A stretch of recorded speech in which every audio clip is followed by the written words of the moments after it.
se da la peculiaridad de que Íñigo, durante un tiempo de su vida, decidió interpretar un papel. Cuando digo interpretar un papel, quiero decir cuando uno decide subirse a un escenario público, por ejemplo, ¿no? Y en el escenario público uno a lo que más se confronta es a la mirada pública, ¿no? Que es una mirada, ya te adelanto, Borja, dura y cruel y árida y muchas veces que te empuja, ¿no? O sea, y que te dice, bueno, esto de la niñez está muy bien, ¿no?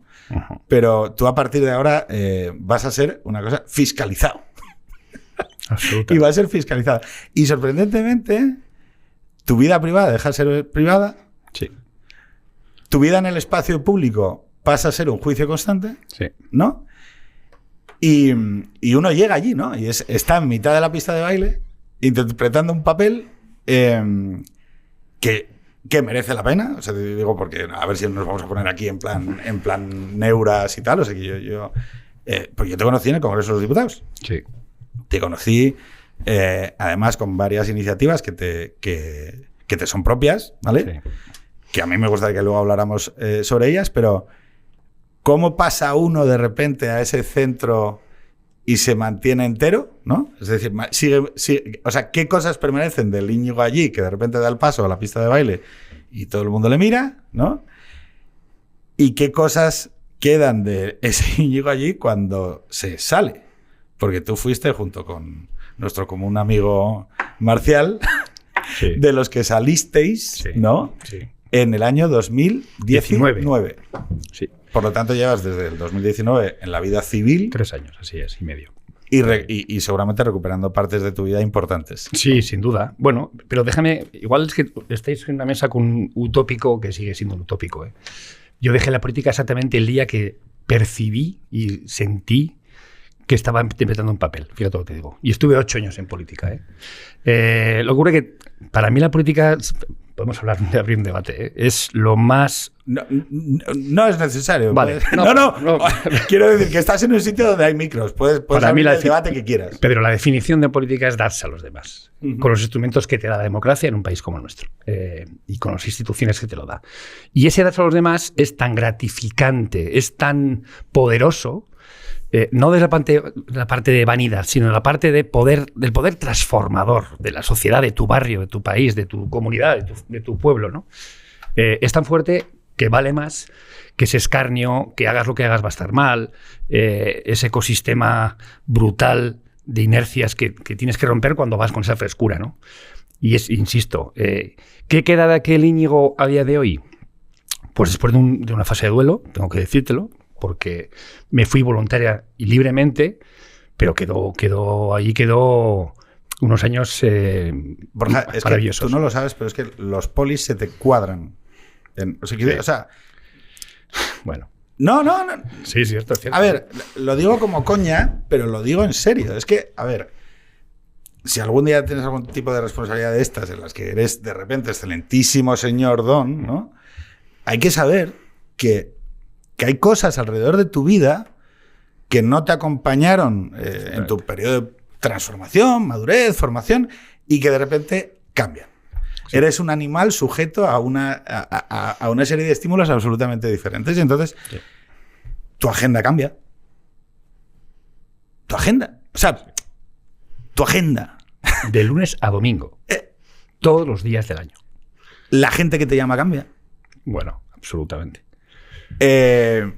La gente que te acompañó en tu proceso de formación personal quizá quedan más lejos. Y luego, claro, pasan... Pues hay unos... Claro, tú, buenos días. O sea, y hay unos letrados del Congreso o sea, una gente extraordinaria, con una formación extraordinaria, una cultura, y hay unos taquígrafos apuntando para la historia. Sí, sí. Lo que Íñigo, lo que Marcial, lo que Nacho, lo que dijo en ese momento. O sea, yo puedo ir a reclamar las actas de hace 200, o sea, desde 1810 en adelante, para preguntar el Íñigo de allí qué dijo, ¿no? Y yo lo he hecho a veces porque soy un friki. ¿Cómo quedas entero o sea, entero, no. O sea, yo, por ejemplo, hemos tenido hace poco con unos amigos comunes de Borja y míos y unos amigos, tuvimos una conversación hace poco en la que llevé a excompañeros míos del gobierno de la Comunidad de Madrid a hablar con chavales y a que les preguntaran, ¿no? Uh-huh. Y claro, hay cosas interesantes de esa duda, ¿no? De, oye, pero y entonces tú puedes tener un sistema de valores fuerte con el que vas, ¿no? O sea, yo no sé si tú compartes una fe o lo que sea, no sé si... No, tratamos de no incomodar a la gente poniéndola en esta cuestión, pero es como muy evidente que uno contrasta su carácter moral de repente con una situación que es muy compleja. Muy compleja. ¿Se puede mentir? ¿No se puede mentir? Hay ensayos de Hannah Arendt hablando sobre la legitimidad de la mentira en política. ¿A qué renuncias? Uh-huh. ¿Qué cosas impulsas?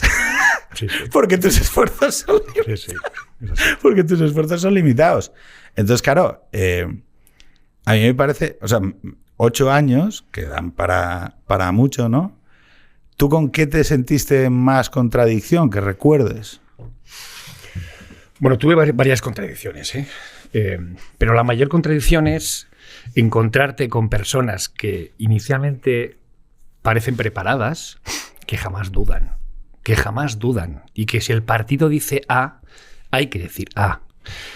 O sea, lo que peor pase... Los partidos, ¿ves? Los partidos políticos. Eso sí, es el gran problema de... La política de partido. Eso sí. O sea, hay grandes políticos y hay horrorosos partidos. Coincide con lo que hablamos el otro día. No, eso sí. Es que yo estoy igual. No hay contrapeso al poder. No hay nadie que le diga al presidente o al secretario general del partido, oiga, está usted equivocado, está usted desnudo. No hay nadie que se atreva.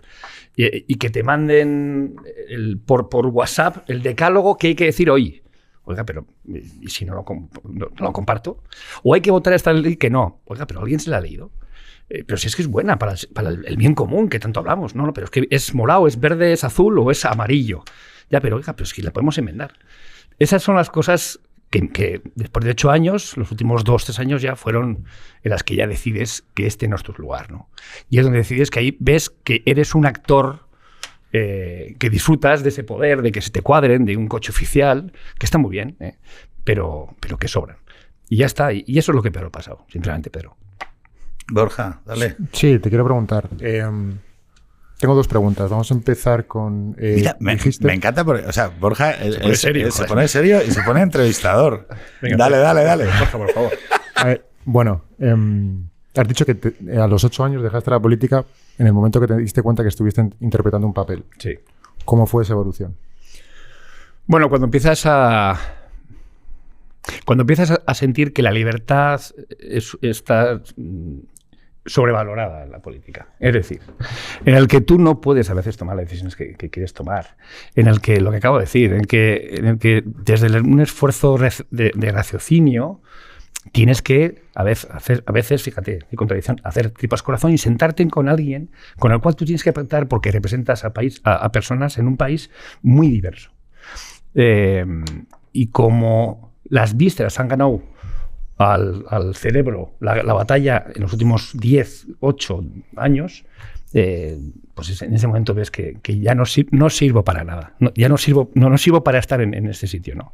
No sé adaptarme al ecosistema. Mira, Borja, te voy a decir, la anécdota mía en el Congreso, en la primera semana, dices, Dios mío, me voy de aquí ya.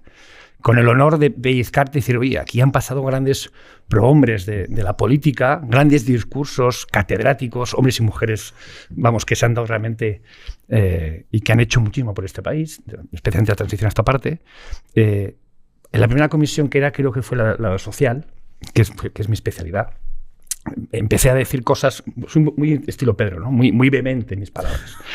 Y me dice una persona de un gran partido histórico, dice, oye, mira, Íñigo, te voy a dar un consejo. Jamás en la política se echó a nadie por no hacer nada. Entonces dices, joder, coño, entonces me estoy equivocando, ¿no? Pero es que lo peor de todo es que a la siguiente semana, esa misma semana fue, pues igual, esto fue un martes y el jueves... y ya en pleno, pues no sé, estoy hablando de la cafetería de los diputados con otra persona y pues tengo esta idea, ¿qué te parece? ¿Hacemos esto? Y dices, oye, pero otro partido, también los históricos. Y coge y me dice, te voy a dar un consejo. Jamás he hecho a nadie la política por no hacer nada. Joder. Entonces, esas son las inercias, las resistencias, ese es el ecosistema, ¿no? Y siendo un lunático, un utópico, pues te rompes. Y ya está. Y en ese momento es cuando dices, ya está. Te rompes. Es que esto es interesante. Yo creo que, la política conlleva eso, ¿eh? O sea, yo a mí me preocupa mucho que la gente tenga la sensación de, bueno, es que como te rompes, entonces no merece la pena entrar. No. Merece la pena entrar y romperse. A ver, dejemos, el orden es importante. Hay que entrar y romperse. Hay que entrar y desencantarse. Hay que ir a saco, dejarte los dientes, los piños, con cosas, las que sean, las que pueda, la cosa concreta que puedas empujar y hacer el bien en el entorno al que llegues, ¿sabes? Sin desmoralizarse por las grandes tal. Y hay que fracasar. Y hay que fracasar de manera rotunda. Absolutamente. He intentado esto y la he cagado. Y han merecido la pena. Sí. Que ese es el tema. O sea, no, digo porque esa tensión entre ese poder inamovible que te dice que no, que pares, o que esto no toca, o los argumentos. Sí que creo que la última década tiene notas y características específicas que han invocado una manera específica y concreta que además también en las redes sociales. Sin duda. Estáis hablando con el canceladito. En la nueva política, que me cago en todo lo que se menea. Joder, qué gente. Yo, o sea, ¿qué gente éramos? Los flipaos. O sea, este país ha sobrevivido. Este país ha sobrevivido al flipe de los de UPyD, al flipe de los de Podemos, al flipe de los de Ciudadanos, al flipe de los sanchistas y ahora sobrevivirá al flipe de los de Vox. Sí. Pero, joder, o sea, podemos stop flipe. O sea, podemos tranquilizarnos un poco porque la política tiene mucho de que se escoja una gente para hablar precisamente entre una pluralidad de voces tremenda. Y una de las cosas que tenían buenas esas instituciones es que permitían dialogar, ¿no? Oye, mira, tú tienes tus valores, es que me sale lo navarro por el culo, de lo mucho que me importa Navarra. Pero oye, esto que está proponiendo Más Madrid no me parece mal. Bueno, es que ¿dónde se va a producir si no el diálogo, si no es a través de esas cámaras, ¿no? Y sin embargo es verdad que todo el ciclo de la nueva política y todas las herramientas tecnológicas renovaron partes que sí que es verdad que parecían necesario renovar en algunos elementos, pero arrastraron muchos otros. Y yo creo que lo que provocaron, y no lo digo en coña, es que haya toda una generación de políticos de vuestras edades, ¿no? Sí. Esa gente entre los 35, los 50 y tal, que han quedado quemados. O sea, pero quemados, quiero decir, o sea, yo he conocido una capa tras otra de gente que se ha quedado quemadísima precisamente por esas ondas de flipe, ¿no? Sí. Entonces, lo llamativo es que, claro, tú te quedas quemado, tienes que salir al mundo civil, ¿no? Uh-huh. Y hablabas del duelo. Pero ¿y el duelo dónde se...? O sea, digo, reconstruirse de un duelo donde hay una identidad que ha formado parte de ti, que ha totalizado tu vida durante 8 años, y volver a verte como un niño allí que estaba al otro lado de algo, yo entiendo que es complicado. Lo es, pero déjame que dé un paso atrás, Pedro, porque no quiero dar la sensación en absoluto de que la política... Vuelvo a insistir, si volviesen a hacer, volvería a hacer exactamente los mismos pasos que me llevaron a poder tomar decisiones en el ámbito público. O sea, dicho eso.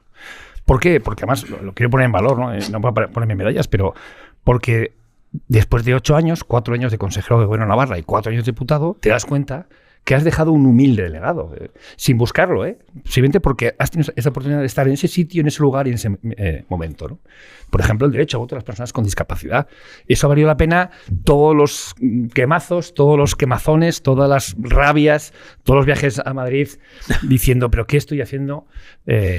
O aguantando algunas tonterías de gente que intelectualmente, y con todos mis respetos, pues no te llegan a la altura de los zapatos porque son gente que ha vivido pegando pasquines políticos en las campañas cuando tú llegaste ahí como un paracaidista, ¿no?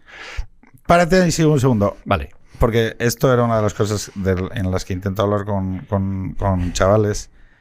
La detección de una causa moral de una verdad moral que quieres atender y que te va a dejar tieso. Tú has dicho una de las que yo reconozco, que además la vi suceder con toda su lentitud. 2 años. Borja, fíjate, el derecho a voto, que es un derecho constitucional, ¿vale? Estaba debilitado, tenía una debilidad, ¿vale? Y entonces a mí me gustaría que me explicases cómo detectas una causa, cómo detectas esa verdad sobre la que actuar, que además, que esta es otra, nadie más está viendo hasta que aprendes que hay cosas que si no las ves tú y no las haces tú, no van a pasar. Porque uno siempre, al principio, cuando es más joven, uno siempre dice, bueno, yo estoy viendo esto, pero ya vendrá alguien, habrá otro más listo. Que no. Que si lo has visto tú, esa causa o esa verdad moral, y no actúas tú, no va a suceder. Así es. No se va a arreglar. Entonces, si explicas un poco lo del... Sí. No, a ver, pero fíjate, es que voy un poquito más allá, Pedro, y te voy a responder. Yo llego a la política por las maravillosas casualidades que tiene la vida, que es que soy papá de 4 hijos, de los cuales una de ellas tiene discapacidad intelectual.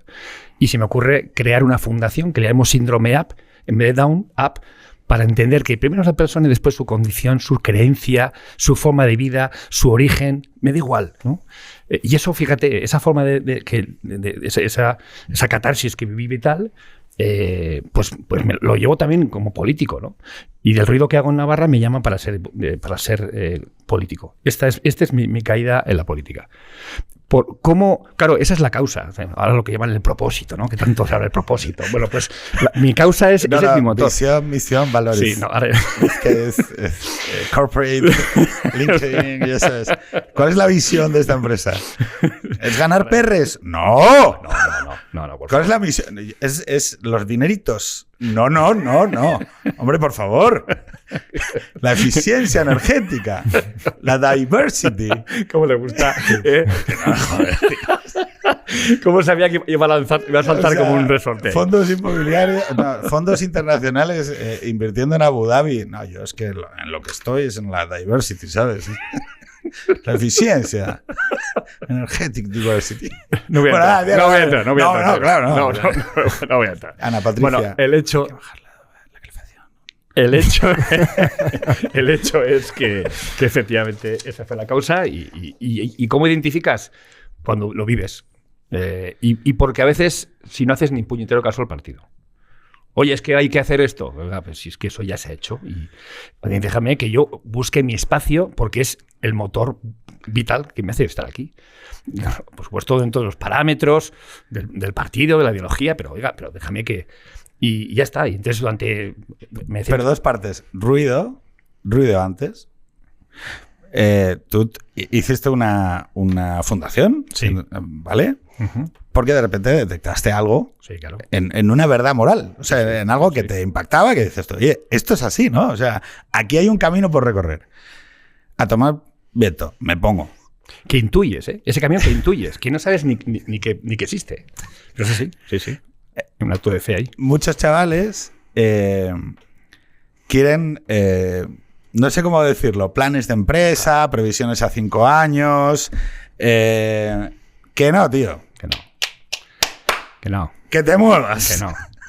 Y que celebres cada... Mira, lo mejor en mi familia, y esto lo llevo a mi día a día, y yo lo animo, si alguien está escuchando esto, que seguro que sí, en mi casa, cada vez que mi hija se equivoca, hacemos una fiesta. Cada vez que mi hija...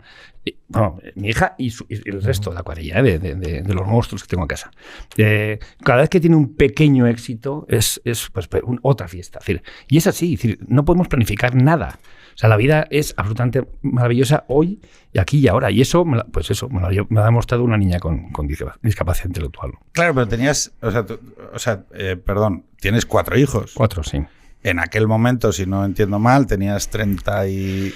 Con 39. 39 es cuando 39 años. me incorporó la... Con lo cual tenías 4 hijos, una de las cuales habría una demanda, además, extra de atención, cariño, afecto y demás. Sí. Y dijiste, oye, como me sobra el tiempo, porque me sobra, o sea, porque es una cosa que tengo a maza, voy a meterme en esta rola, ¿no? Y lo llamativo es... Intento siempre explicar el tema. Es, al llegar como en una mochila, O sea, tú llegas con una mochila de valores, de cosas que te importan, sí.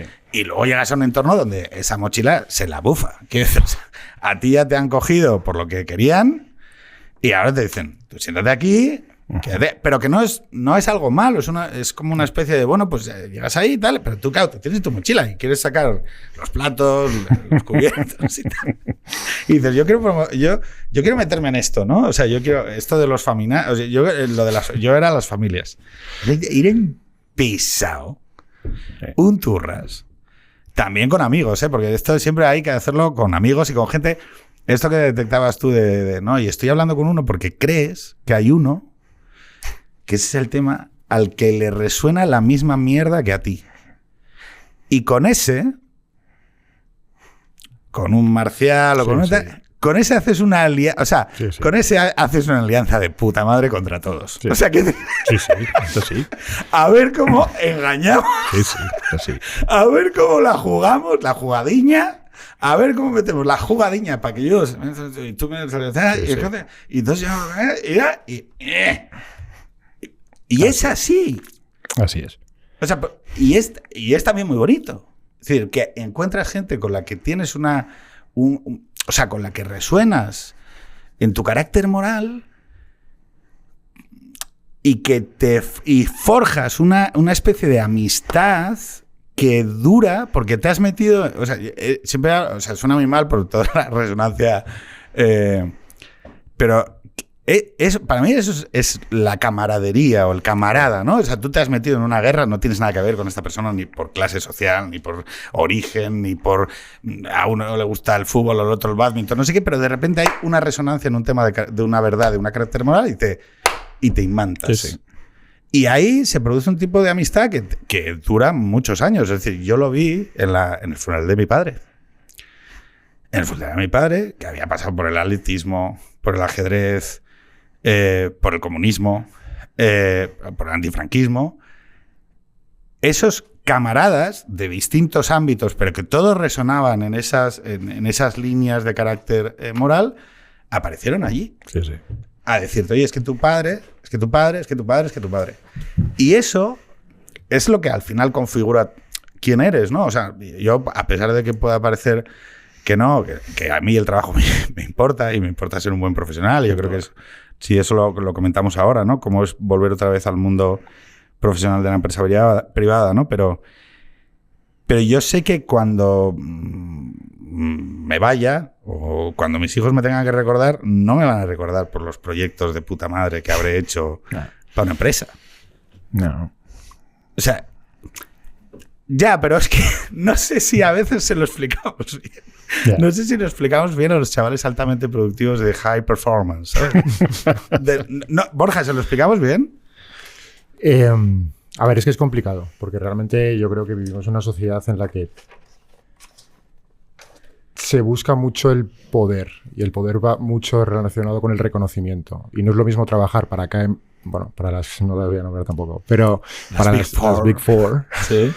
Que trabajar para una asociación como pueda ser Síndrome Up, Afanias, a la par. Entonces, realmente ese reconocimiento es complicado porque lo buscamos fuera en vez de buscarlo dentro, que es realmente donde lo deberíamos de encontrar y asentar unos buenos valores. Pero es muy difícil. Es que aunque lo sepas y lo tengas claro y hayas escrito sobre eso, cuesta mucho. ¿Cuál es la mayor dificultad que crees tú o tu generación? Ya sé que hablar de portavoz, habla desde tu experiencia y punto.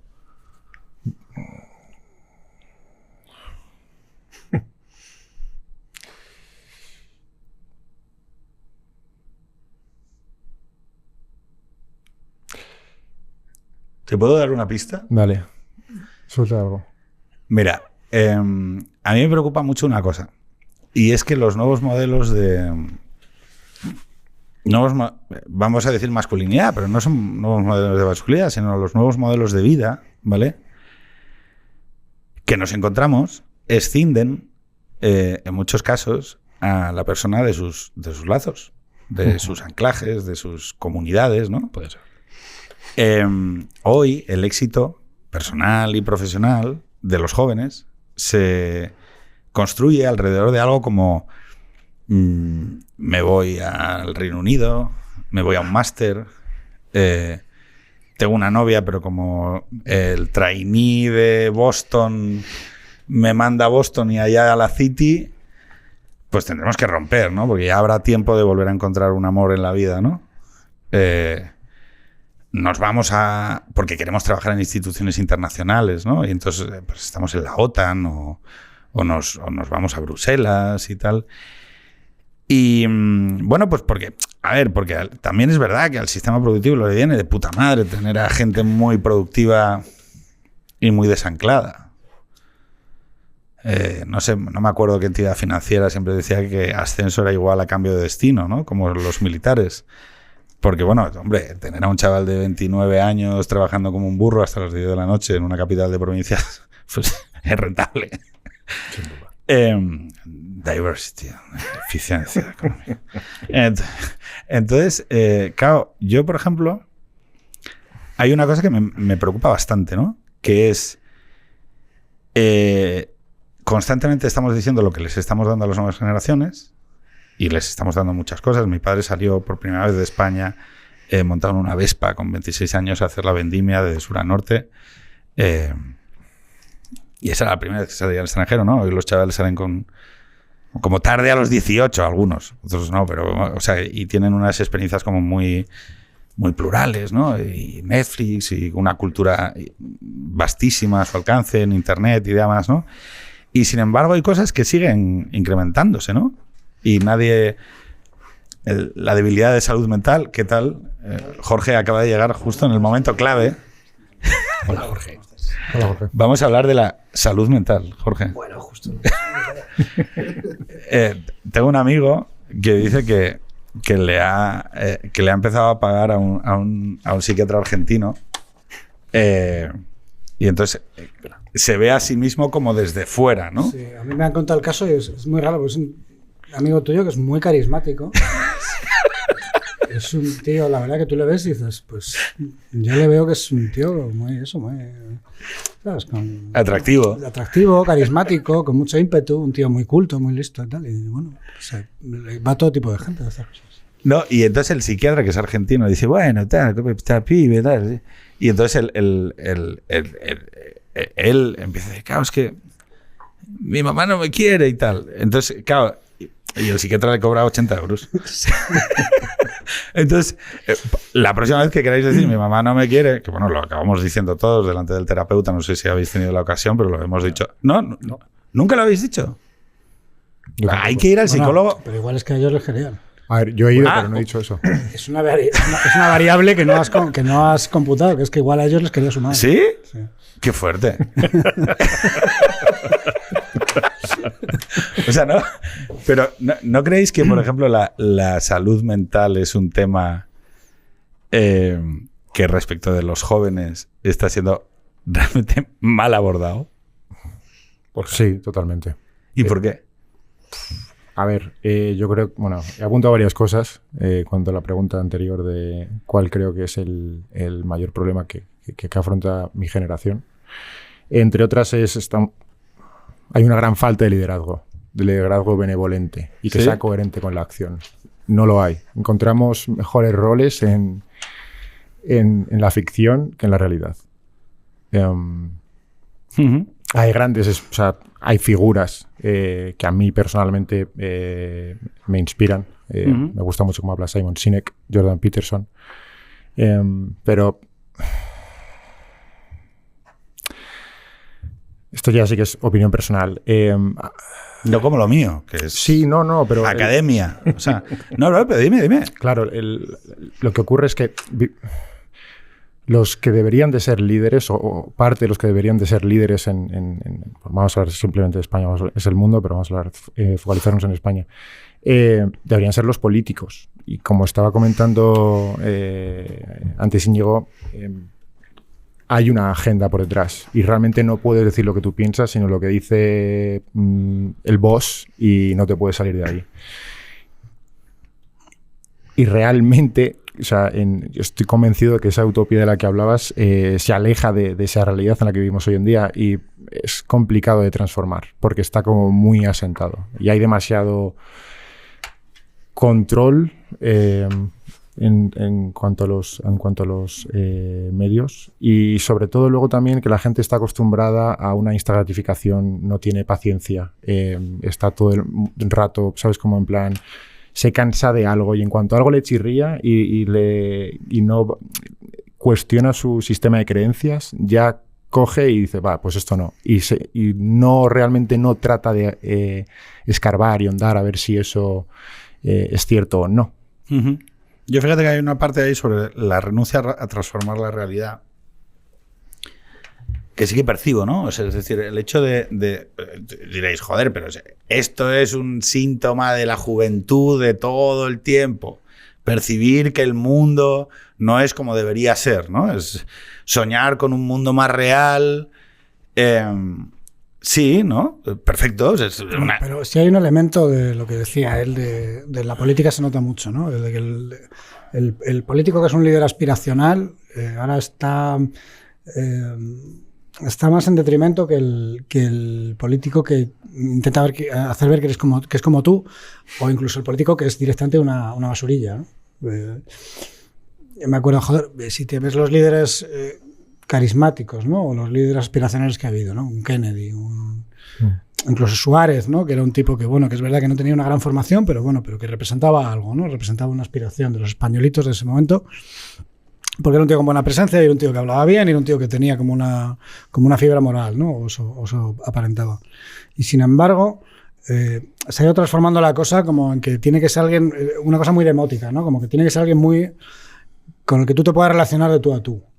Claro. Que puede ser alguien con el que tú puedas, que pueda pertenecer a tu círculo de amigos, que pueda ser alguien con el que tú te relaciones. Y eso, que yo tampoco lo quiero juzgar de una manera negativa, simplemente lo quiero constatar. Es, bueno, pues que de repente ya no es un modelo de nada, sino que directamente pues es un señor con el que tú puedes tener una confianza. Democracia real ya. Sí. Claro, democracia real ya. Pero no pasa solo en la izquierda, que puede pasar en la izquierda, ¿no? Pero bueno, pasa Rajoy, por ejemplo. Rajoy era un gran líder. Oiga, no tiene ninguno de los atributos del líder, ¿no? Supuestamente.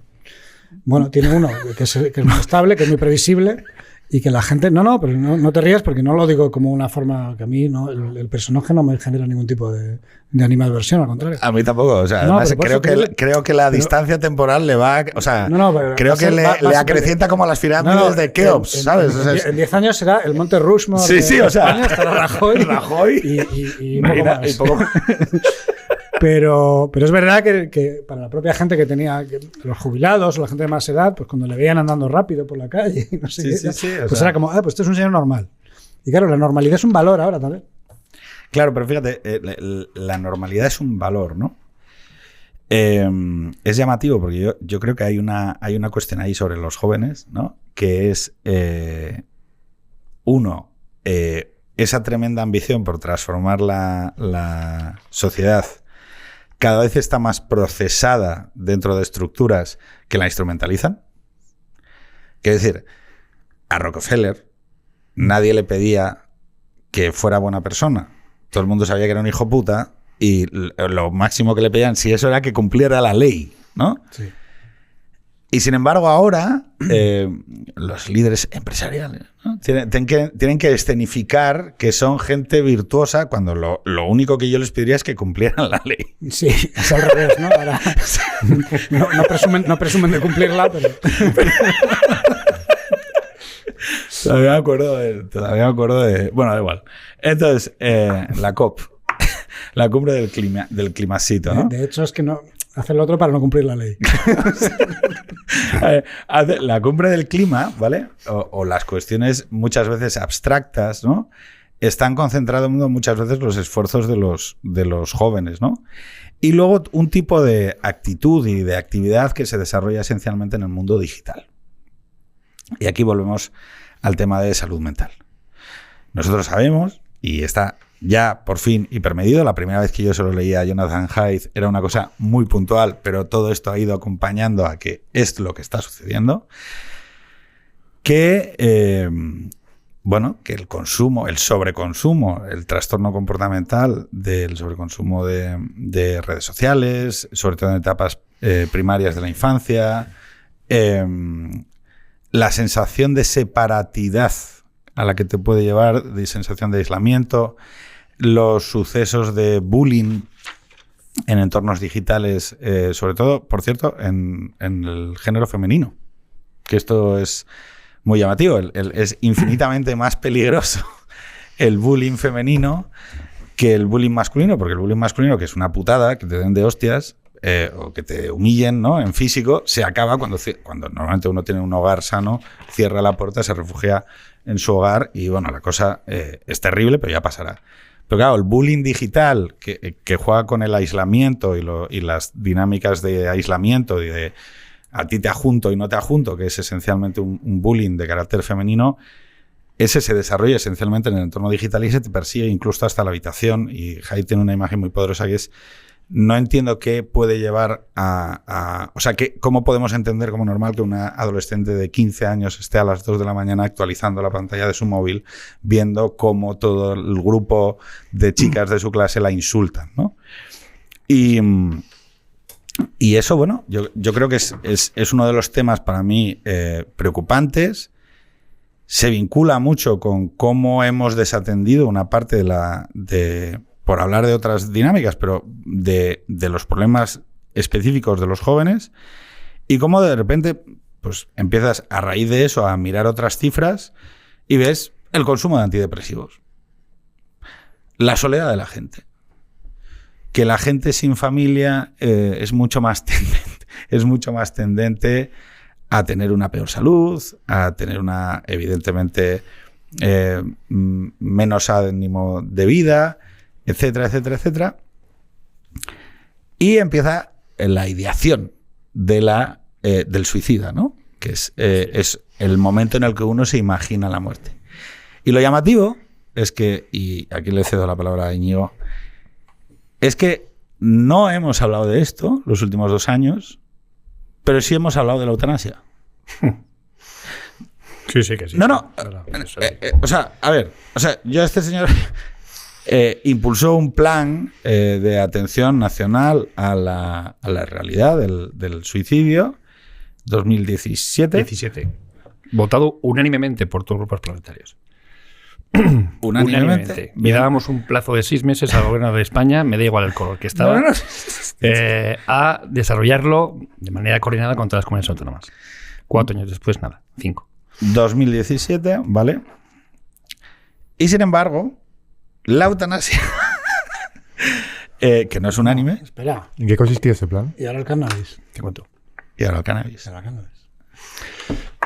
Estamos hablando todo de lo mismo, ¿no? Es decir, es como la agenda de los partidos políticos que tienen poder deciden sobre lo que está bien o lo que está mal, muy por encima de cualquier dato. O sea, no puede ser que durante dure este programa, en España una persona se ha suicidado.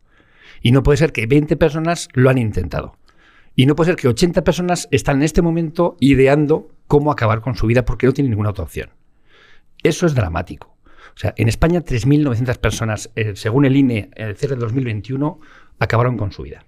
Oficialmente se estima que son más casi el doble, porque no siempre dejan una notita de que cariño, os dejo porque no me aguanto más. Esto es dramático. De hecho, muchos accidentes de tráfico es por un acto de suicidio. Íñigo, es hoy la primera causa de muerte en jóvenes. En los jóvenes, sí, así es. La primera.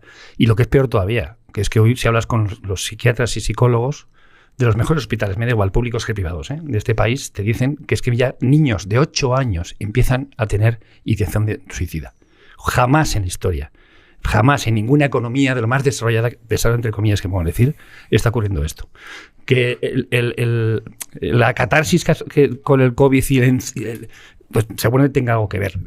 El acelerador que tiene las redes sociales, claro que tiene que ver. Bueno, pero nadie está haciendo nada. Este señor estuvo la semana pasada en el Congreso de Diputados en una jornada que ayudé a colaboré con el Teléfono de la Esperanza. Oye, tú tienes que escuchar a los políticos. Es que a mí me dio vergüenza ajena. Todos los grupos parlamentarios estaban, todos aguantaron toda la sesión, 4 horas y media. Tú tienes que escuchar lo que dijeron. Pues sí, esto es un tema... Nadie dijo, yo me comprometo, diga lo que diga mi partido, a que esto no puede ser. Esto es dramático. Pero es que esto es lo que te dan ganas de decir, vuelvo o volvemos, creamos algo diferente, apartamos estos mantenes que se dicen en mi pueblo y hacemos algo distinto. Pero es que es así, Pedro. 3.900 en número, ¿vale? 8.000 en hipótesis. Más, porque el 3.900 es el número final, no capitaliza todo el sufrimiento previo, la ideación, los intentos previos, la sensación durante años de que la soledad te come, ¿no? Es multicausal. El dolor te come, es el dolor. La sensación de que es mejor morirse que estar así. Sí. De que nada en el mundo va a mejorar y nadie te va a querer y nada va a suceder que vuelva a conectarte con el otro, ¿no? Y sin embargo, hemos aprobado la eutanasia. Sí, sí. No vamos a abrir aquí el debate de la eutanasia, pero la eutanasia, ¿no? Sí. 3.900. Y estamos súper on board de las cuestiones de diversity, agenda climática. Y el cannabis, que yo voy a decir. Tú estás con el cannabis. No, yo voy a decir una cosa. No, voy a decir una cosa. El cannabis tiene unas implicaciones evidentes desde el punto de vista de la salud mental. Que no son las mismas, porque esto también hay que decirlo, no son las mismas en adolescentes que en adultos.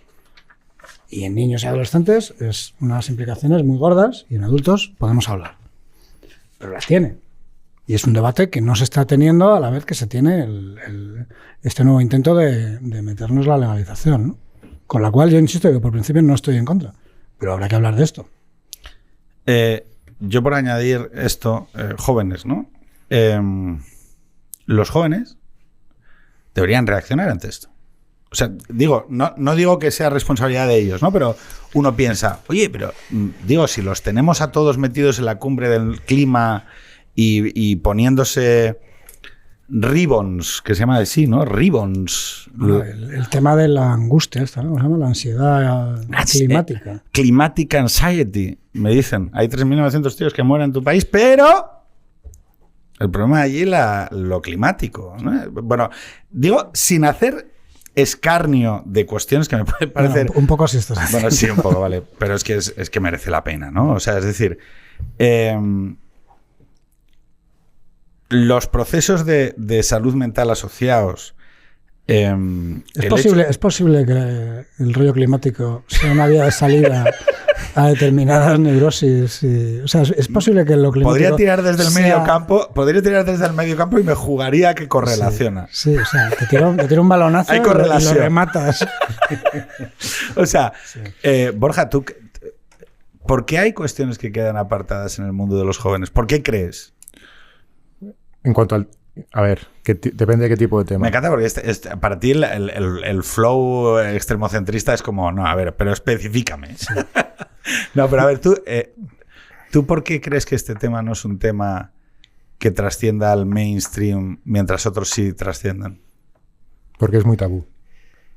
Genera mucha culpa a la familia. Y porque los suicidas no votan. Esto es importante. O sea, ¿por qué crees que es un tabú? Porque, a ver, si un familiar tuyo se suicida, un familiar cercano, no te gusta hablar de ello. Porque tú te sientes responsable de que haya ocurrido eso. Entonces, es un tema muy sensible, incluso en los momentos, tanto después como pre, porque realmente la persona está en un estado... está dentro de una tormenta y no ve el sol. Es imposible. Sabe que está ahí, pero lo ve inalcanzable y no ve salida. Y está en unas arenas movedizas. Y cuanto más intenta salir, más se hunde en la mierda. Y es jodido. Y es un tema muy complicado de hablar. Bueno, voy a compartir una historia personal. Yo hace unos años tuve un periodo en el que me lo planteé muy seriamente. Y luego estaba encerrado en casa. Cuando pasado el tiempo... estaba mejor porque podía socializar, pero no estaba bien del todo. Me fui de viaje con unos amigos y durante una cena bueno, ¿pero qué te pasa? Yo trataba de evitar sacarlo. Y hubo un momento en el que ya lo dije, diciendo en plan, oye, mira, es que estoy teniendo estos pensamientos y esto es lo que me ocurre.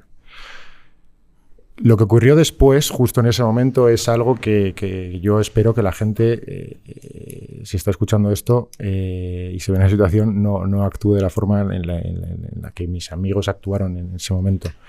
Y es no escuchar. Es directamente dar la solución, pues tío, pues tómate esto, pues habla con este, pues tal, pues no sé qué, pues no tienes por qué estar así, todo el mundo tiene sus problemas, y era como un cero empatía, y te hundías más y más y más y más. Estate bien. Claro, entonces... Estás mal, estate bien. Es por eso, o sea, es que el tema del suicidio es un tema muy complejo y muy complicado. Y de hecho hay una cuestión con esto que es que es muy peculiar, porque yo lo he visto en muy pocos temas, que es el rollo de que, por ejemplo, en la prensa no se pudiera hablar de suicidios, ¿no? De que hubiera como un velo de silencio, porque se supone que se generaba un efecto de imitación, y que esto, ¿cómo lo veis vosotros? O sea, ¿realmente eso tiene algún sentido no hablar del suicidio en los medios, de suicidios concretos, o pensáis que esto lo empeora? Bueno, Borja, dale tú, por favor. Vale. Yo lo que considero es que, no solamente en el suicidio, sino en el resto de ámbitos que provocan problemas, y es la accesibilidad. Sí que es cierto que ahora recientemente se ha activado un número telefónico de emergencia para el suicidio. La verdad es que tenía las ganas de un día probarlo, no lo he hecho aún. Entonces no puedo, digamos, dar una crítica ni constructiva ni de ningún tipo. Es la accesibilidad de oportunidad, que yo creo que eso es muchas veces lo que hace que se hundan más las personas, cuando no ven que se pueden hacer cosas. Entonces, como que cuanto más fácil y más accesible sea todo, te digo esto como también puede ser sí, come ecológico, pero si el 90% de las cosas que venden en el supermercado están procesadas y el resto cuestan 17 veces más, pues coño, en plan, con inflación y la deuda como está y tal, entonces es muy complicado. Mira, yo con el tema que nosotros tenemos recursos en casa, somos una familia que afortunadamente tiene buenas posibilidades económicas para poder recurrir por ejemplo, en salud mental, que es y lo digo, es un puñetero desastre en la pública. Es un puñetero desastre. O sea, yo he vivido procesos en la pública, que es decir, porque no tengo un problema de verdad y porque me puedo ir a un sitio privado a que me atiendan o a que me receten o a que me pasen consulta. Pero es verdad que la salud mental en la pública siempre se ha visto como una atención de último recurso. Es decir, para la gente ya, o sea, cuando ya estás casi desahuciado. Es decir, no como una cuestión preventiva de, oye, vamos a proveer de esto precisamente para que no se desarrollen otros problemas más graves, ¿no? Y es acojonante. O sea, yo todavía me acuerdo cuando en Asturias estábamos metiendo en atención primaria a los psicólogos, para que la gente pudiera resolver una cuestión. O sea, a veces la gente no necesita ir directamente al psiquiatra, porque si igual se lo atiendes antes, hay malestares que vienen de la incomunicación, por ejemplo. Y cuestiones que empiezan siendo una cosita muy pequeña, como no tienes protocolos de detección oportunista, como no lo abordas con carácter previo, como no tienes una manera global de abordarlo, aunque luego a nivel autonómico todo el mundo dice las mismas cosas, joder, o sea que no ya está complicado. Y por lo tanto, claro, la sensación de aislamiento que le viene a la gente, yo sí entiendo que hay que debatir con respeto, con datos, con academia y con mucha empatía hacia la situación, y no tratar de hacer un ejercicio morboso sobre algo que es muy delicado y muy, muy sensible. Pero chicos, la conversación está ahí. Y cuando no hablas de algo, y cuando no lo conversas, y cuando no lo dialogas, creo que le hacemos un favor de mierda a la gente que puede estar pasando, y que en el momento en el que alguien levanta la voz, y a mí me pasó porque hace unos meses se me ocurrió decir que yo tengo un trastorno alimentario. Digo, estoy gordo de siempre, pero además tengo un trastorno alimentario que hace que coma de manera compulsiva, ¿no? Y se me ocurrió hacer un programa con Pablo Lujambio y con un humorista y con un monologuista, y mucha gente por DM me escribe y me dice, oye, me pasa a mí lo mismo, oye, ¿cómo lo hiciste? No sé qué. Y mira, yo no te puedo aconsejar, te puedo escuchar, te puedo decir un poco el itinerario que yo hice, pero no estoy yo como para dar consejos de nada. Pero lo que me di cuenta es que hay mucha gente sufriendo que lo único que necesita es que le digas, oye, yo estoy pasando por lo mismo. Y a partir de ahí dicen, coño, si esta persona está más o menos entera y ha pasado por lo mismo, yo más o menos puedo salir, ¿no? Pero claro, si en el espacio público no se habla, si los políticos que tienen la responsabilidad de abordar estos debates ya desde una perspectiva proactiva de qué podemos hacer, lo abordan de una manera que yo, sinceramente, me parece muy llamativa, tanto por su lentitud como por, oye, no sé cómo decirlo, falta de convicción, te diría. Y si luego hay evidentes contradicciones que lo que te llevan a pensar es, oye, no sé cómo decirlo, porque estamos perdiendo espacio y espacio y espacio en otros debates que pueden ser muy legítimos, pero no le quedan ni de cerca a esto, pero ni de cerca. O sea, que los osos polares de 2050, y perdonar que siga haciendo escarnio de determinadas cuestiones, que me parece muy bien y que ojalá estén todos enteros cuando lleguemos a 2050, pero joder, que aquí hay problemáticas reales hoy de ahora en el barrio de aquí al lado. Yo creo que uno tiene como una cierta sensación, y no, Íñigo, que me corrija si tal, de, oye, esto, ¿por qué no se arregla? Bueno, a ver, tres reflexiones en relación al suicidio y por un lado la salud mental, ¿no? La primera, pocas bromas con el suicidio. Porque nadie, y aquí lo acabamos de ver en este rato que estamos conversando 4 personas, nadie está exento de que cualquiera de nosotros tenga, en un momento dado de su vida, por muy bien que le vaya, esa ideación de acabar con su propia vida, esa ideación autolítica. Por lo tanto, pocas bromas. Y sobre todo porque nadie está exento, porque el único patrón que existe año a año, pero no solo en España, sino a nivel mundial, es que de cada 10 personas que se suicidan, 7 son hombres, 3 son mujeres. Pero cuidado, no tiene nada que ver con su condición económica ni ideológica, somos tanto de izquierda, de derechas. Eso, o sea, por lo tanto, insisto que poca broma con esto. La segunda reflexión. Es un tema acallado porque en la psiquiatría y la psicología, antiguamente, y por tanto en las facultades de comunicación y de periodismo, es absolutamente cierto el efecto llamada del suicidio. Hay ejemplos de los años 90, una serie, no recuerdo el nombre, en Estados Unidos, que triplicó la tasa de suicidio entre los jóvenes porque precisamente la serie iba de una joven que se quería suicidar. Y en Alemania también pasó hace poquito lo mismo. Por lo tanto, sí que es cierto. Lo que sí, por fin, en el término de la psiquiatría y la psicología, se ha demostrado que si se sabe hablar de la política, del suicidio, sí que se puede salvar vidas. Por lo tanto, entonces, la tercera reflexión que hay que decir es que así como a otros temas le llegó su momento político, social, cultural, y esa batalla no fue ninguna batalla porque no se ganó. Es decir, oye, el tema de violencia de género, pues por suerte, más allá de otros temas que podemos hablar y con toda la razón del mundo, pero eso ya está más que acotado. O los accidentes de tráfico. Exactamente igual. Oye, en España morían cientos y cientos. ¿Qué pasó? Una gran campaña, un plan transversal, y hoy, por suerte, no llegamos a una cuarta parte de los años 80, ¿no? Pues el momento del suicidio creo que ya está llegando. ¿Y eso cómo se soluciona? Pues mira, Pedro, se soluciona. No puede ser que en España tengamos, por cada 100.000 habitantes, 7 psiquiatras clínicos y en Europa haya 26 de media. No puede ser que en la psicología no exista psicología educativa, que no exista un psicólogo en cada colegio, en cada escuela. No puede ser que no exista la especialidad de psiquiatría infantil. No puede ser, o sea, podemos empezar a decir cosas, claro, ¿qué ocurre? Eso supone muchos recursos. España en este momento está invirtiendo el 4,8% de su PIB en salud. Esto significa subir varios pipos la inversión para contener esos soportes, ¿no? Claro, este es un debate que podemos abrirlo, pero yo creo que mientras no exista la concienciación, y por suerte sí que veo cierta concienciación en los políticos, de uno y de otro sitio, pues llegará. Pero bueno, es un tema que todavía es un tabú. ¿Por qué creéis que hay una diferencia entre 7-3 de hombres y mujeres? Y sin embargo, en la salud mental, la mayoría con problemas de salud mental, cualquier enfermedad de salud mental, son mayoría mujeres. Y sin embargo, quienes deciden acabar con su vida, la mayoría son hombres. ¿Por qué? Nadie lo sabe. Claro, tiene que ver algo ahí, no sé. No hay ciencia todavía. Es llamativo porque cuando uno ve las condiciones, o sea, quiero decir, esto que es otra de las partes entre los hombres jóvenes en cuanto a la ruptura del modelo y demás, ¿le has pegado una de leches al micro? Sí. Yo te digo perfectamente, ¿eh? Ahí. Ah, muy bien. Es que ahora ya lo hemos girado, Coba, lo hemos girado. Dale, rolling. Mira que he avisado, Perdón.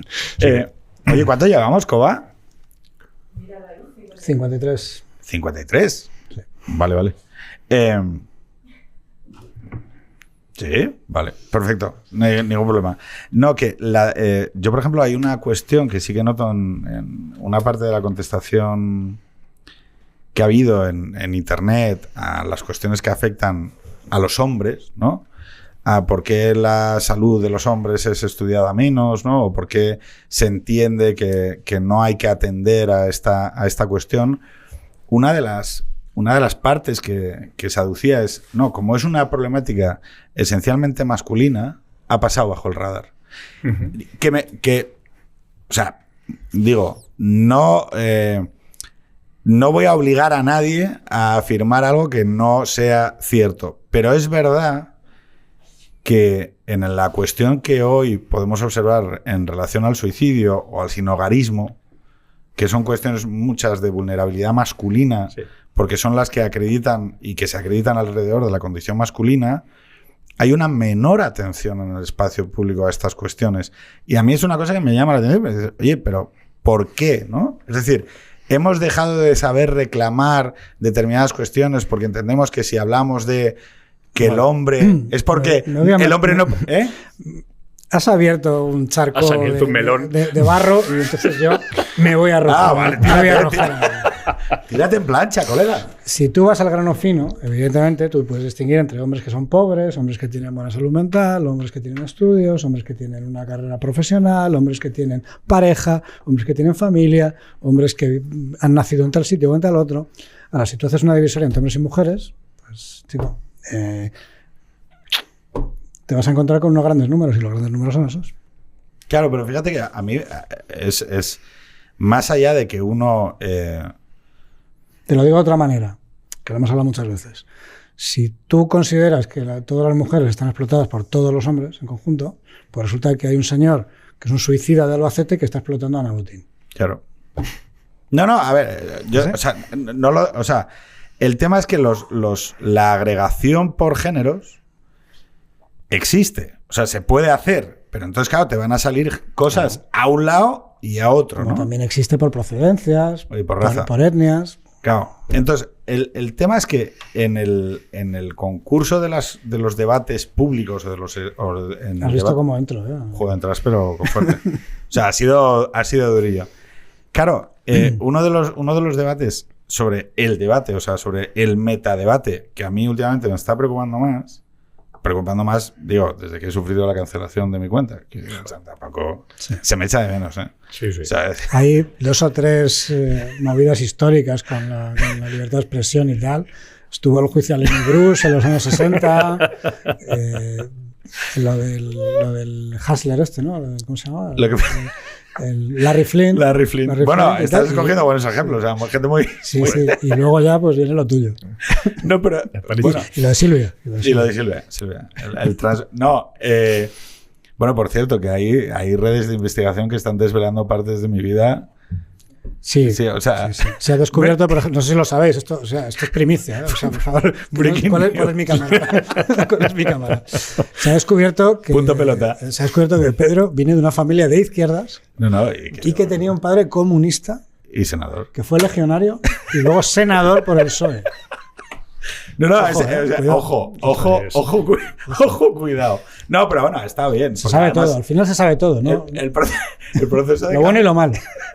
El proceso de cancelación está funcionando, como todo el mundo ve, de una manera excepcional. O sea, están consiguiendo el objetivo, ¿no? Que es silenciarme, pero bueno. No, lo importante de esto es que una de las cosas que a mí más me preocupa del espacio de conversación pública, y en concreto del espacio de conversación pública digital, y hablábamos de cómo en estos 10 años hemos hecho la crítica a la nueva política, Jorge. Sí. Ya sabes por dónde vamos, ¿no? Lo hemos hecho, sí. Yo quiero decir que Íñigo, todo el mundo sabe que era ese diputado el 33. El diputado 33, como se le conocía, ¿no?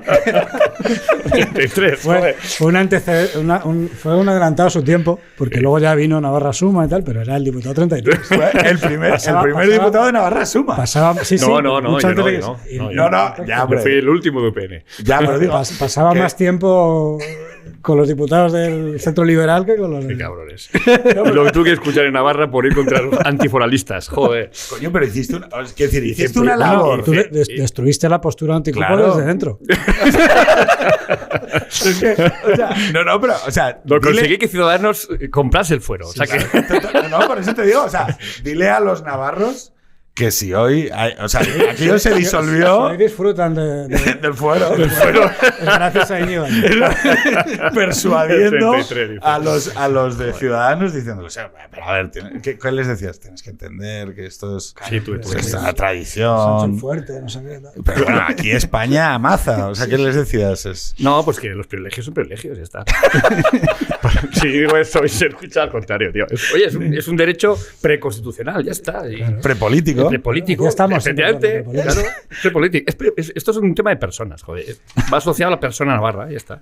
Claro, pero la cuestión es que cuando tú pasas determinados debates por el espacio público, se convierten en otras cosas. Y a mí eso es una cosa que me da bastante rabia, ¿no? Es ¿por qué hay cosas que no las defendemos en el espacio público por miedo? Y os digo porque, por ejemplo, cuando yo he empezado a hablar... Por ejemplo, el aborto. Por ejemplo, el aborto. Bueno, ahora estos chicos tienen una iniciativa que se llama Gallinas Revolution, ¿vale? Que van, ahora nos cuenta Borja de qué va, que han estado este sábado pasado en Barcelona y ahora se van A San Sebastián. a Donosti. Y luego vais a Valladolid. Sí. Y luego no sé si se irán a Sevilla, Extremadura, Murcia, porque España es muy grande. Hay que empezar a dejar de hacer las cosas todas en Madrid. A Pamplona hay que ir, ¿eh? Borja. Bueno, yo creo que por Pamplona pasaremos. Sí, yo creo que la vuelta... Entonces, claro, ¿qué sucede? Que tú has dicho el aborto, ¿no? Sí. Y yo antes, cuando he empezado, fijaros, porque hubo como es como si hubiera entrado un fantasma y hubieran bajado como 10 grados la temperatura, ¿no? Empecé a hablar del suicidio masculino, empecé a hablar del sinhogarismo, y es como... ¿Sabes? O sea, la cosa se va poniendo tensita, ¿no? Y tú dices, pues yo no estoy diciendo nada. Estoy diciendo una cosa que son números, ¿no? O sea, es decir, deberíamos poder hablar de esto, deberíamos poder hablar del suicidio sin hacer efecto llamada, deberíamos poder hablar, hablando con un concejal de un gran ayuntamiento, decía, por ejemplo, de los temas de seguridad. Digo, o sea, se puede decir que hay costes en la diversidad que se le imputan específicamente en los barrios más vulnerables, porque la gente de Chamartín, o sea, la gente de Chamberí no suele tener esos problemas, y que esos problemas existen y que por lo tanto tú deberías poder querer abordarlos. No, es que si dices esto, es que si hablas de esto, ya te convierte en una persona incivil, te convierte en una persona deleznable, debes poder ser suprimido. Y yo el sábado lo que dije en Barcelona fue una cosa... dije, mira, empecemos hablando en primera persona. ¿Con qué me he callado yo la voz que me he callado cosas, ¿eh? O sea, me callé en el COVID. No dije en voz alta antes del 8M que era una locura celebrar el 8M, a pesar de que lo creía, porque me daba miedo que me dijeran machista. Y luego a partir de ahí dije, nevermore. O sea, nunca más. O sea, no le hago un favor a nadie más callándome para que no me llame no sé qué. O sea, me tira de los huevos, literalmente. Voy a decir lo que creo. Y ahora, y creo que voy a acabar escribiendo algo en prensa, porque tengo ganas de decirlo, porque me parece esencial, es con el tema de la transexualidad. No con que existan transexuales, que haya que abordar un dolor, que me parece que hay que ser amistoso y empático con las situaciones con los problemas, y hay que abordarlos desde el amor y tal. Pero yo no puedo aceptar vivir en una sociedad que le diga a alguno de mis hijos que no son perfectos en sí. Toda la salud mental que conozco, que respeto y que está intrínsecamente ligada a nuestra visión de la persona, trata la unidad. Somos uno. Y nadie te puede pedir que cambies. Nadie te puede pedir que para ser aceptado tengas que cortarte partes de tu cuerpo o decir que es que no, es que estás mal y entonces te tenemos que tratar, tenemos que medicalizarte. Eres un niño que estás enfermo porque no eres perfecto tal y como eres y por lo tanto vamos a medicalizar tu vida y para que la sociedad te acepte, tenemos que cortar partes de ti y tenemos que transformar tu cuerpo porque si no la sociedad no te va a aceptar. Entonces la sociedad está mal. O sea, esto es lo de Chesterton y Chesterton y los piojos y la niña y su melena pelirroja. Si la sociedad dice que para evitar los piojos hay que cortarle el pelo, hay que rapar el pelo de una niña pelirroja, entonces quien está mal es la sociedad. No, o sea, la solución no puede ser esa.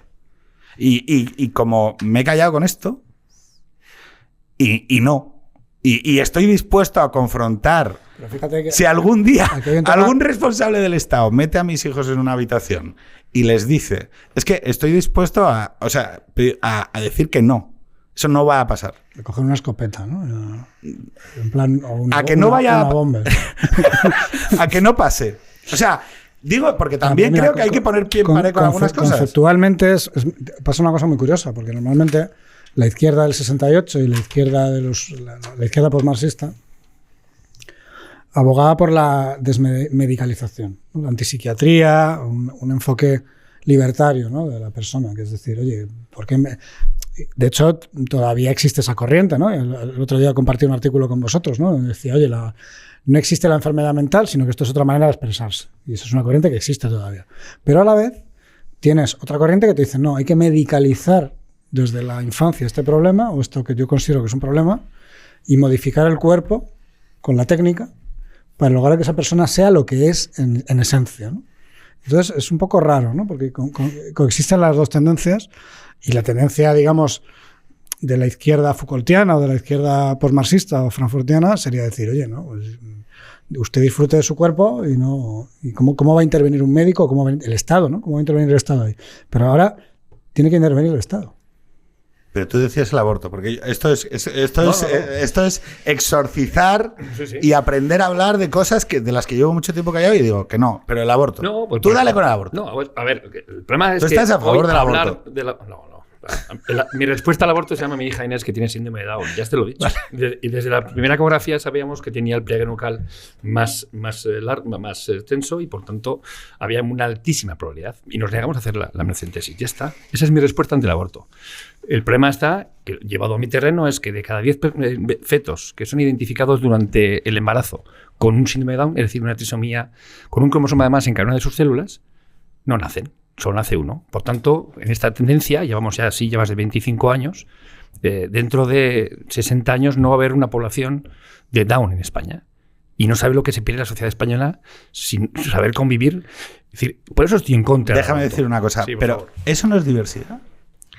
Eso es, esto es matar la diversidad, no, joder. Claro, no. Lo que digo es que luego yo me como los programas de ESG con el diversity. Y yo digo, coño, el otro día Islandia celebró por primera vez que había acabado con toda la población, o sea, habían conseguido excluir de su... Coño, es jodido. Y Francia le queda muy poquito. Pero Íñigo, tú entiendes, pregunto, solo por saber tu postura. ¿Tú reconoces que hay casos en los que el aborto puede estar justificado? Hombre, yo creo que antaño, ante una violación a mí no me gustaría. Hay casos y casos. Es decir, ante la respuesta ante la libertad de la madre o de la mujer, yo digo la obligación de la vida. Ya está. Y con eso respondo. O sea, tu punto de partida no es la libertad de disponer del cuerpo de la mujer, sino la libertad de la vida. La obligación de la vida. Ahora bien, hay supuestos en los cuales podemos abrir un debate y presentar enmiendas y hacemos lo que Pero esto también es curioso, porque partiendo de los dos extremos, que son la libertad absoluta de la madre de disponer de su cuerpo o el valor absoluto de la vida que viene, se puede llegar a un... Sin duda. Un entendimiento que puede estar uno al otro, pero claro, si te quedas en la postura máxima va a ser imposible. No, que sí. No, lo que digo...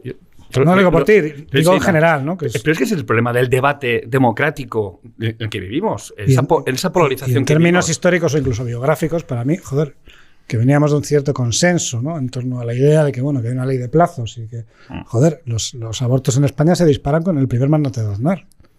Sí. Mira, Y había un cierto consenso social, ¿no? Y luego, bueno, pues Gallardón se presenta con la propuesta y tal, y luego volvemos con el tema ahora, no sé qué tal. Tenemos que acabar, pero no quiero dejar de lado un tema. No sé si Borja quiere hablar de esto ahora. Últimas intervenciones, ¿vale? Sabéis que la última pregunta, penúltima, perdón, es si mandaríais a mis hijos a defender las Islas Canarias con sus cuerpos, a defender las playas de Famara, Tenerife, ante una posible invasión, ¿no? ¿Vale? A Carmen Maneriadrià con un CEDME, ¿vale? O con un Javelin. No, ahora llevan un dron, ¿no? Un Hotchler Kiss. ¿Sí? Sí. Joder. Si les mandaría, o sea, si creéis que merece la pena, ¿no? O sea, esa sería una, ¿vale? Aunque a un navarro no... O sea, un navarro les enroscaría unas boinas rojas, ¿no? Y defendería el antiguo régimen de... Pero bueno, esa es la penúltima. Luego te doy la réplica, ¿eh? Sigue. La última es que me digáis un libro, un disco, una peli, una serie que concite algo de lo que hemos hablado hoy aquí, que lo recomendéis para la gente.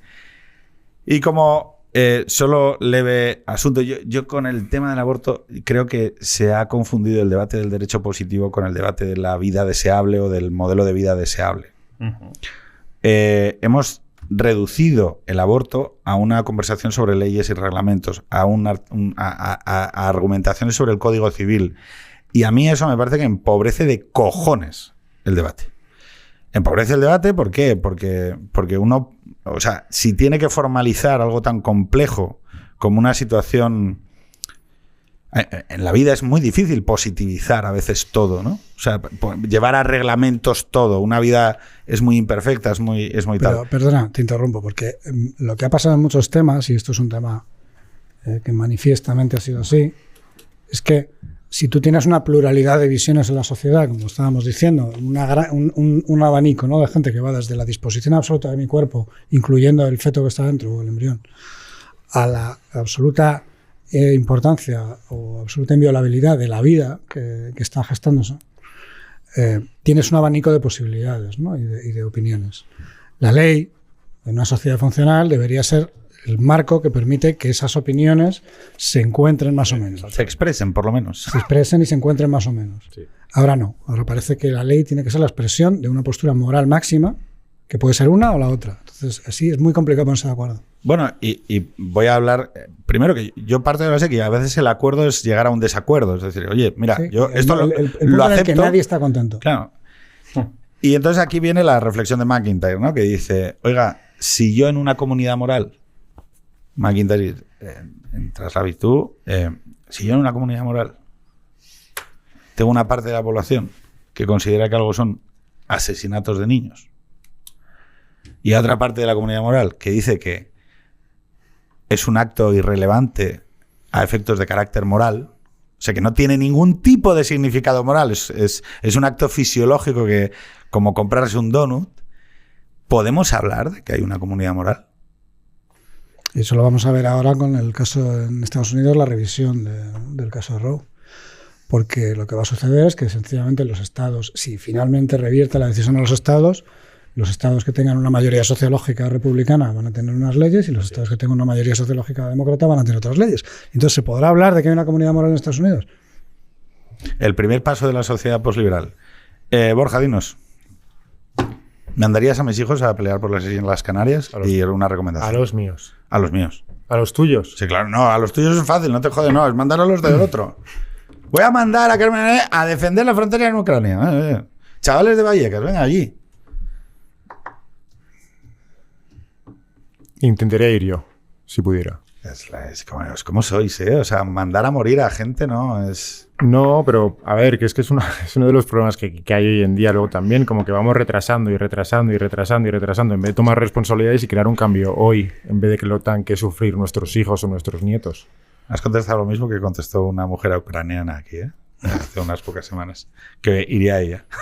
Vale. ¿Y un disco, una peli, algo? Bueno, me has dicho libro. Si quieres disco, Libro. He escrito 3. ¿Te digo los 3 o te digo uno? Sí, dale. Vale. ¿Y en una línea por qué? Sí, Joe Dispenza, la traducción es Deja de ser tú, ¿vale? Es un libro que está muy bien de cara a separarte, digamos, tu idea del ego y empezar con la meditación. The World of Art, no recuerdo ahora mismo el nombre del autor. Es un libro que está muy bien, es cortito.